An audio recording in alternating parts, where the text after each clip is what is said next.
আজকে একটা নতুন ওয়ার্ড শিখলাম। নাম হচ্ছে হ্যামলেট। আম ওই শেক্সপিয়ারের হ্যামলেট না, এটা আবার অন্য হ্যামলেট। যেমন আম হিউম্যান সেটেলমেন্ট বা মানুষের বসতির যেই বিষয়গুলো, সেটা হচ্ছে যে ১ম এ আসে কি যে সিটি মানে হচ্ছে শহর। এরপরে হচ্ছে ছোট শহর, টাউন, এরপরে ভিলেজ, গ্রাম, তারপরে হচ্ছে হ্যামলেট। হ্যামলেট বলতে হয়তো বাংলা আমরা বলতে বোঝাতে পারি পাড়া। তো এটা খুব ব্রিটিশ একটা ওয়ার্ড।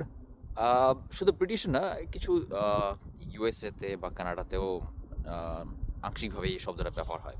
তো যাই হোক, তা আমি বর্তমানে আছি একটা হ্যামলেটে। তো পিছনে দেখা যাচ্ছে এটা ধুধু মাঠ। আম, বাড়িঘর খুবই সামান্য। আমি খুব সকালে বেরিয়েছি, প্রচণ্ড ঠান্ডা। আর উদাহরণ দিয়ে যদি বলি, ঢাকা ঢাকা যদি হয় শহর, তারপরে ফেনীকে যদি বলতে পারি আমরা ছোট শহর বা টাউন, ভিলেজ বানিয়াচং গ্রাম, এটা একটা ভিলেজ। উত্তরাকে অনেকে গ্রাম বলে।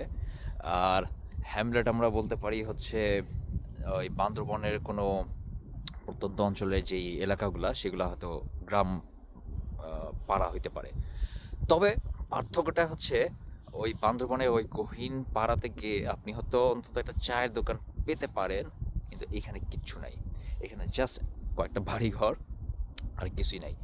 আর ওদের হ্যামলেটের সংজ্ঞাটা হচ্ছে যে সেই এলাকা যেখানে কোনো গির্জা থাকবে না, জাস্ট কিছু বাড়িঘর থাকবে। আর আর কিছু না, এখানে আর কিচ্ছু নেই। তো সাতাই পাতি এটা করার জন্য আমাকে অনেক দূরে যেতে হয়। তো যাই হোক, জায়গাটা সুন্দর, শান্ত।